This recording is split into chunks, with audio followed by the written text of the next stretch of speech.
Ce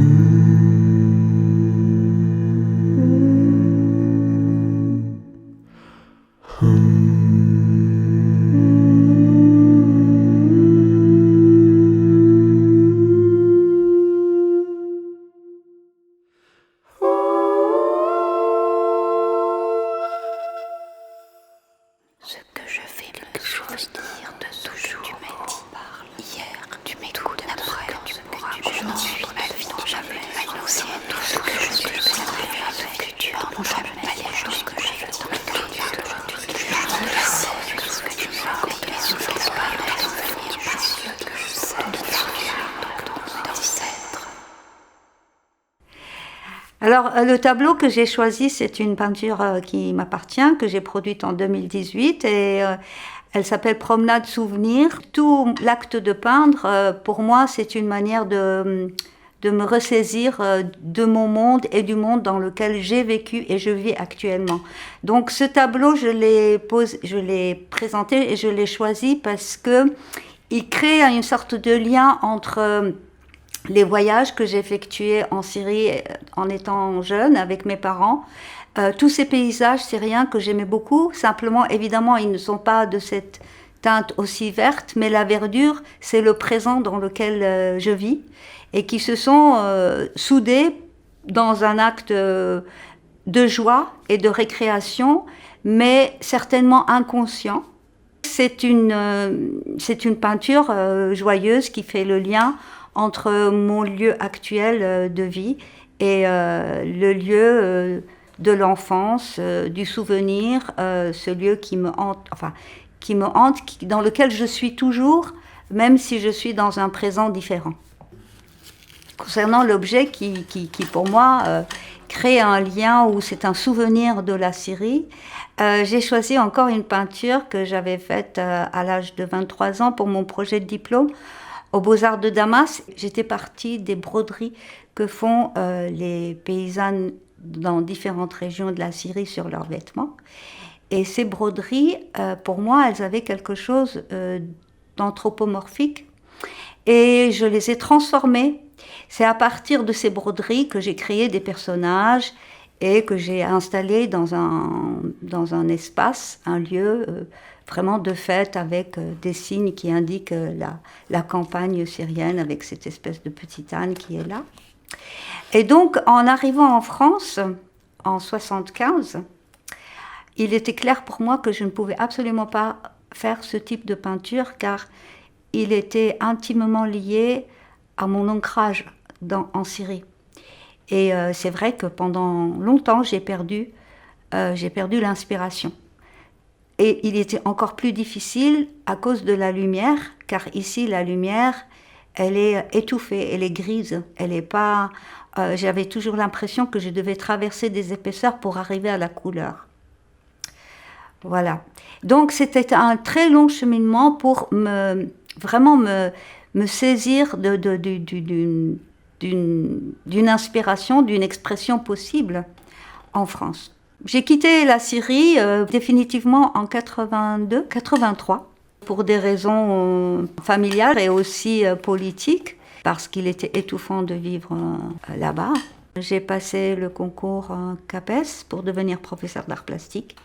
Et c'était un choix à la limite qui était assez bon dans la mesure où ça me permettait de m'engager dans la société et de comprendre les problématiques qui sont à l'œuvre dans la société française, surtout pour tout ce qui concerne l'immigration, la mixité.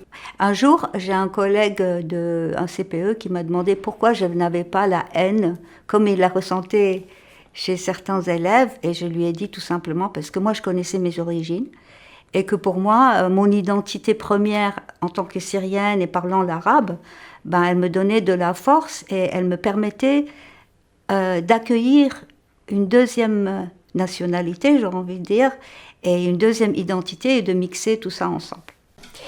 Alors, on peut, en étant en France, certes, je suis dans l'exil, c'est clair. Je suis dans l'exil, mais à la fois, j'y suis plus tellement puisque j'ai tout fait pour m'ancrer dans ce pays-là. Cependant, l'exil, il se ressent dans la langue. Alors il se ressent très fort, alors même si on connaît, on maîtrise énormément la langue du pays où on est exilé, comme c'est mon cas en tout cas. Cependant, il y a des choses qui ne passent jamais, que si on le dit en arabe. Par exemple, moi, mes amies françaises ou d'une autre nationalité, quand je deviens très amie avec elles et que vraiment il y a une relation presque viscérale, je suis sur le point de leur parler en arabe. Parce qu'il faut que je leur dise quelque chose en arabe. Et je finis toujours par leur dire Habibti, par exemple. Voilà. Et pendant 25 ans, j'ai enseigné les arts plastiques en collège et en lycée. Et c'était pour moi, encore une fois, d'être confrontée à cette difficulté de reconnaître son identité.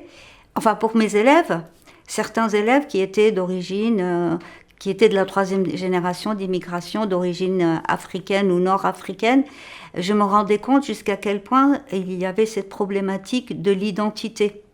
Et je sais fondamentalement que ce qui est le plus important pour que ces enfants se sentent impliqués et non pas rejetés, c'est la langue, c'est-à-dire avoir le droit d'apprendre la langue arabe, de connaître sa grandeur, sa profondeur, sa beauté, pour accepter cette deuxième langue qui n'était pas, parce que c'est toujours quand même une deuxième langue, puisque leur mère, je pense, ne les a peut-être pas dit ma puce, elle a pas, enfin moi j'ai jamais dit ma puce à mes deux filles quand elles sont nées, hein, je veux dire, je les ai chouchoutées en arabe, il n'y a rien à faire, on peut pas. Donc c'est une question très très importante, cette histoire de la langue. Voilà, pour qu'on s'ancre. Donc l'ancrage, il se fait par l'engagement dans des luttes, j'ai envie de dire, communes, par l'affirmation de sa langue d'origine aussi, tout en acceptant l'autre. Voilà, en fait, c'est une question d'adaptation continuelle, mais aussi, c'est une lutte intérieure. C'est pas de tout repos. S'ancrer dans le lieu de l'exil n'est pas une chose facile.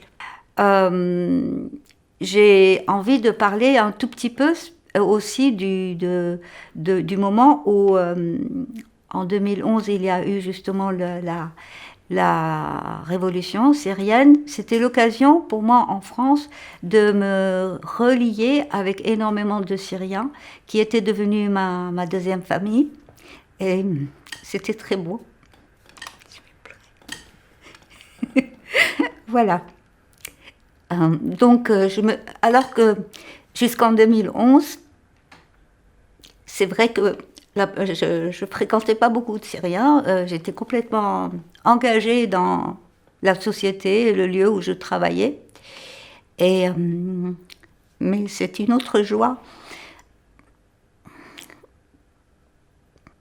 de pouvoir parler sa langue et avoir j'ai envie de dire, les mêmes désirs et les mêmes souffrances. Mais et par contre, je me rends compte que c'est très difficile parce qu'en fait, on a été tellement dans la solitude de ce combat que même mes amis que je fréquentais depuis 15 ans, je sentais qu'ils ne pouvaient absolument pas comprendre la souffrance dans laquelle nous, en tant que Syriens, on était. Je suis tout le temps en lutte pour me réinscrire ici, alors que l'insistance de la mémoire syrienne, de la vie de la Syrie, du pays, de la Syrie, est toujours là en train de frapper à la porte et d'exiger que je sois attentive à ce qui s'y passe et ne jamais oublier que j'ai énormément de chance de ne pas être dans cette souffrance, mais de ne jamais oublier cette souffrance de mon pays et du peuple syrien.